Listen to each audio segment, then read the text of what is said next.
All right. A little something special for the WGGGMBUCC.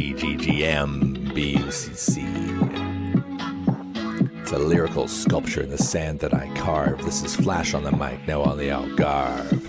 From 40 to 60, we are on the attack. If I can just get some vitamin I from my back. Foot on the line, yeah, I'm ready to go. Or did I just pull a muscle? Hold on for a moment. Play it cool, just act like I'm young. Got flicks on my wrist and lyrics on my tongue. 20 more, 10 more years left to go. Tricks from the past and a buttery flow. A little slow off the start, I like to call my speed brisk. The sunshine glints off my slow-moving disc. You know how it goes with the sand between my toes. I got none of the pivots, but all the throws.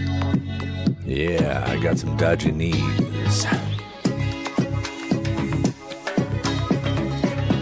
Disc in my hand and the sun in the sky. My dad bod goes jiggle and my hucks they fly. The spirits are rising like a disc on the breeze, going miles out of bounds to the Portuguese seas. I played a point, yeah, I need a sub and a good long soak in an XL tub. Don't need to run anymore, I'm one of 14 handlers. Happy Gilmore this disc like we're all Adam Sandlers. I'm slow off the start, I like to call it brisk. The sunshine glints on my slow-moving disc. You know how it goes with the sand between my toes. We got none of the pivots, but all the throws. Alright, let's finish this off.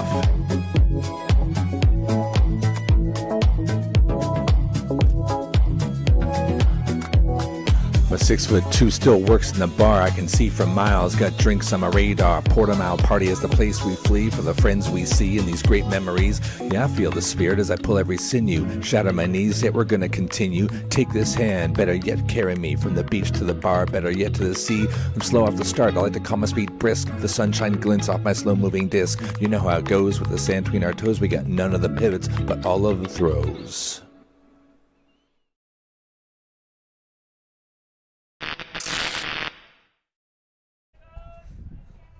Hi everyone, we are here at the beach in Portimão for the ULTI.TV broadcast of the World Great Grandmasters Beach Ultimate Championship, Club Championships. I'm Alana Archer, joined by Amelia Durbin. The next two teams that we have are Graywatch from Great Britain playing against Bacus from France. Amelia, any thoughts on this game before the first poll? I have to say, as someone from Great Britain, I'm excited to see Graywatch take to the beach some big names. Jim Scott is someone I feel like I've played with and against for a really, really long time, and super excited to see Cy Hill, the kind of owner or someone who is very important in UKU. I think he's the president. The president, yeah. so I'm very excited to see him on the pitch. Looking forward to it. First pull has just come off, fielded well, and just brought back into the center. Between the two handlers, just swinging back and forth, moving to the far sideline, and a hammer to an open receiver, just too far. Love that aggressive option from Graywatch. The wind is kind of trailing down that far sideline, so wanting to spread the pitch and able to do so, but too far, way too far. Just for those at home, Graywatch are in the red shorts, grey tops, and the team Bacus are in the pink and the grey shorts. This is Xiaogu picking up the disc. Looking for an open option. Nice inside break. Looks like it's just gone too high, popped up in the wind. Fast break from Graywatch to the far sideline. Looking back to swing into the middle. And continuing to work through that handler movement really well. Back to the middle, continuing to swing. A small pop pass, and there's an open receiver in the back of the end zone, but they have not hit her, and now they have. I think she just managed to keep her toes in, and that is a goal. Oh, there might be a conversation, actually. As we see, looks like there's an in-out call about straddling the line. But I think a goal was called. Yeah, you see the hand signals go up. A goal and that's has been for called. Claire Snell.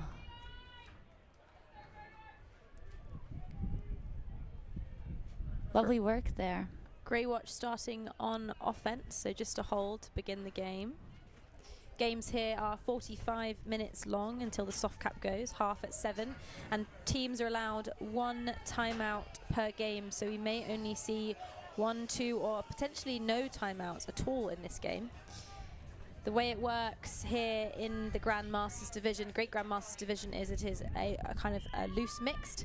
So the team on offense gets to decide how many women they put on the pitch, as we see the French side opting for one field matching player, and Graywatch have a choice to match that, or they can put more women on if they need. Nice pull field, and again between the two Frenchmen, just using their open handlers. Might as well take the easy open option.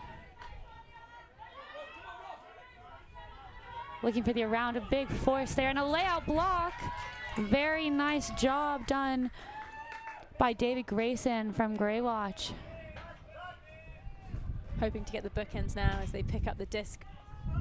Oh, an open receiver just found on that high side of the field, and that is a break from Graywatch. Yeah, what a way to start the game. A layout D followed by a beautiful kind of lofty backhand over the stack to an open receiver on that break side. Grayson looking fired up, ready to work for his team. See Cy Hill there in the white sun hoodie calling the line. Yet to grace the field. Unsure if Cy will be cleating up, but there's no cleats to put on for this game, but hopefully we'll see them out on the field later. 2-0 in this third round of pool games. Jim Scott with the pink disc in hand, ready to do a pull upwind, hoping to get some big distance on it.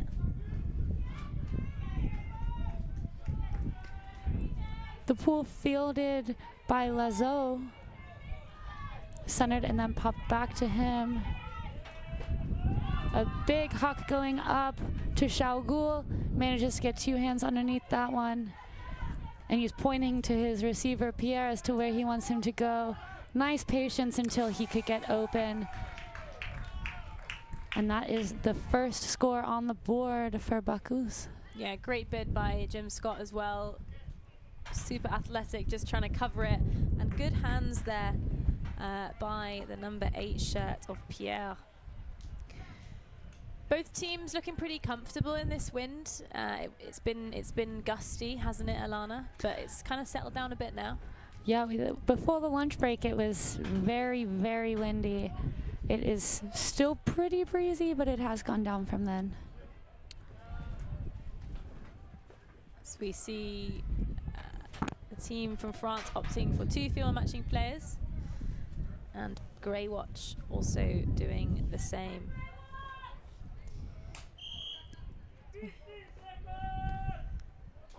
We hear the whistle blown by wonderful volunteers here, getting the next point underway.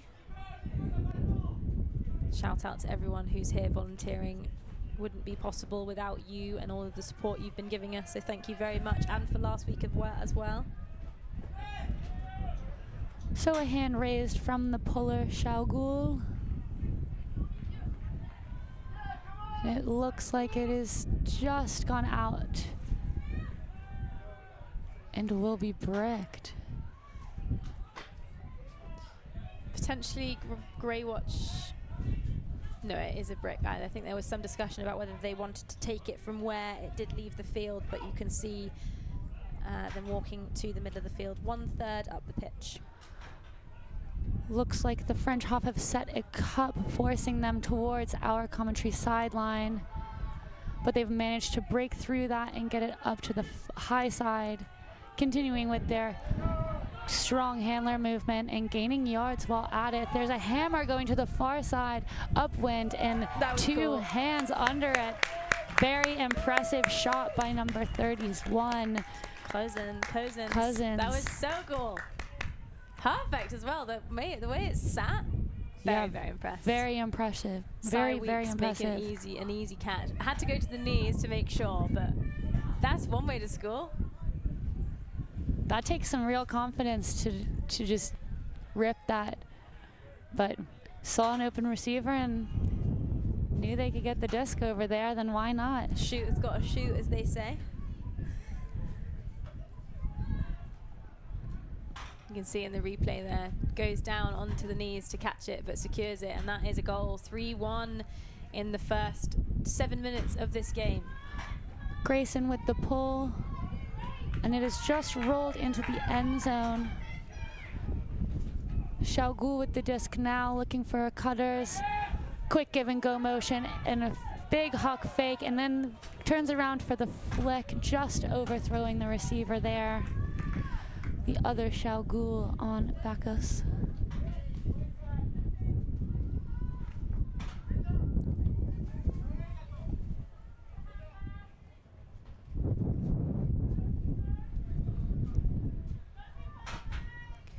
David Grayson picking up, just walking the disc to the front cone, cooling what he wants from his cutters and his fellow handler. Looks like some early movement downfield, a bit of a pool play, one could say. Oh, and it's just overthrown out of bounds. Yeah, the wind is kind of playing havoc on these discs. Some kind of players struggling to adjust with how to throw them, what the best shape is. That one just a little bit too far. Melanie Xiaogu being trapped onto the sideline, looking to throw in a round break flick, which is perfect into the middle of the field. Getting the disc back now. I think there was a little bit of a stoppage, but kind of immediately kind of retracted as play continues. And a huck, big read as that disc just pops up and goes over the head of Pierre in the end zone. Yeah, it's so hard to follow a disc when it goes over your head when you're running away from it. Really, really hard to kind of get eyes on it and go back down to ground to try and catch it. So we see Graywatch now walking the disc with confidence, hoping to slot in their next score. A lovely inside break, making use of that kind of bracket that the Bacus defenders used. Big backhand huck fake, but opting to actually hit the open resets and continue the swing. Oh, a great defensive bid there. Goes to the ground to take the pass, and then that was a push pass to score. Yes. By Rob McGowan. Give push the pass. people what they want. Again, another brave one. If you can get enough rotation on that push pass, it's going downwind. But his receiver, David Grayson, knew what he wanted and stuck in the area. Managed to keep both of his feet into the end zone. We see it again on the replay here. I feel like a push pass is one of those things that if done well, looks sick. If done badly, you will be ridiculed for the rest of your life by your teammates. But that gets the job done. Receiver goes to ground, but a push pass is a push pass. Game respects game. You can see a touch of hesitation, being like, should I do this? Oh yeah, I'm doing it. The answer is always yes. Always throw the push pass. Maybe not for some of the coaches out there with kids listening. Don't always throw the push pass, but if in doubt, push pass, I say. I'm into it.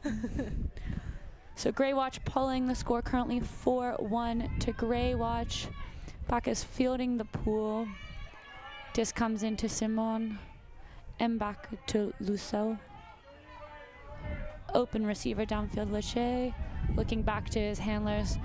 Can I have a reset? Pointing to where he wants. Throws the disc up, and a nice grab there by Luzo. Oh, and the disc just bounces off of the knees on the far side. And another put. Oh, wow. Going to the ground again, but Wayne Davey with the score there. Graywatch doing a really good job of kind of capitalizing on a quick start. As soon as that disc hits the sand, they're kind of picking it up and trying to move it straight away. On sand, that's so punishing because the defenders on the people who are just on offense are kind of already trailing. So it's great to see that quick start kind of being capitalized on in this division and in divisions all across the sand. You see just immediately picking it up and moving the disc, and that's a beautiful shaped disc to that far sideline. Goes to ground again. I would say that Graywatch are kind of asking quite a lot of their receivers. We've seen a few throws that have been a little bit too far. Kind of seen 2 layouts, 2 knee catches. I'm wondering how, what's the phrase, how sustainable that is. I mean, some of it could be that they know their receivers really well and they back them. Not sure how much this group of teammates has played together over the years. Pull coming down between the 2 handlers, and it looks like they're going to continue with that motion. Fantastic defense at the front of the stack there. Oh, and a nice take by Bahu. The disc almost bounced and got it on a double catch. Starting to get a little bit trapped and throws something across with a nice grab. And an open receiver in the end zone. Is it going to be too far? Oh! It is just out the fingertips. I heard someone refer to the sand as a sand monster, and I think the sand monster got Pierre there, kind of was so free and was able to kind of nearly have it, but unfortunately didn't. But I'm unsure what's happening here. The disc is in, just saving him the legs. But unfortunate there. Sand just took the legs before they had a bid on it. Lovely throw, really well weighted. And a poach block really puts off Simon Weeks. So Bacus have the disc again. Looked like a potential contact was called, but not a stoppage. Keeping that disc moving. We moved back a few meters, but some double cuts feel into the same space. And Friddle on this far side coming back to provide an option, but ups to go with Saloon. Oh, and just overthrown as they wanted a leading pass to come as an away reset cut. That one I always think can be a bit tricky, especially with this wind. You see teams like Goyota in the senior division kind of really being able to capitalize on that throw. You have to get it perfect every time, else things like that happen. Another team, Quirotes, they do a fantastic job of kind of lofting it to the receiver to run onto. I would say that Bacus looking a little bit more like they're playing grass. Their offense is quite runny, and I think it's starting to show a little bit of fatigue now. Oh, an unfortunate low disc coming through, leading to an instant first pass turnover. Bacus with the disc now. Pierre the high release across to Bahu. Just on the edge of the end zone, looking at the one receiver. There is a little spin move, and the disc just too high to make a connection there. Yeah, we've, the total number of passes is starting to add up now. We've got our lovely co-commentator Steph doing the stats for us. Shout out to you, Mr. Rapazzo. Oh, lovely bid there, keeping the possession alive. Harry Golby swinging back to Jamie Rogers and all the way to this close sideline to the camera, Cy Weeks. And a flick huck going up, and it drops. I can't quite tell. It looks like that is down. Yeah, the wind just really sat that down. We're now at 20 total passes with 6 turnovers, 3 apiece for both Graywatch and the French side. I've sort of forgotten who started on offense. Bacus started on offense. Graywatch had gone on a bit of a break train. So here we are as if the pull had just gone up. A long way to go. I wonder if we'll see a timeout being called at some point. Oh, great D there. Again by Baywatch's number 12, Harry Golby. And there seems to be some confusion as where the disc went out of bounds, but a bit of a stoppage, and pivot has been set. Looks like the stool count is back in, and a hammer to set the reset. I love the aggression again, moving the disc and finding the open receiver in the end zone. So good from Graywatch. They kind of, they know what they're looking for. Their offense clearly has a structure and a system, and they're trying to work around it, and they're doing a really, really good job of that. That point, maybe not the perfect offense from both sides. 23 total turnovers with nearly 7 turns between the two teams. Another break for Graywatch, which takes us to 6-1. As I mentioned at the start, Alana, half will be at 7 with only 16 minutes gone. So after that, we will switch ends, and the offensive and defense will go out differently than they started. What do you think Bacus need to do in order to kind of put this game back under their control a little bit? I don't know if it's something that Bacus necessarily need to do. I think that Graywatch have just been taking advantage of the turnovers, so trying to keep things as clean as possible, maybe looking to have that cutters come under closer to the handlers and to going to the disc, but that's a ton from that zone. It looked like she was trying to break through the cup there, Shalgul. David Grayson picking up and swinging to the far side. low disc. I can't tell if there was a touch there, if that was just the wind that picked it. But Simone picking up on the far sideline at the front cone. Looks like Graywatch are going into that defensive kind of zony set. Handless from Bacus swinging the disc. And a cheeky little blade that sat quite nicely to get over the cup. Great work to come in. There was a little bit of contact there, but I like that from Golden, just trying to be aggressive and not letting the crashes come through. Keep that aggression up and it will pay off. Traveling all the way to the sideline, getting a touch off of that cup, but ooh, very, very close to being blocked. And then the next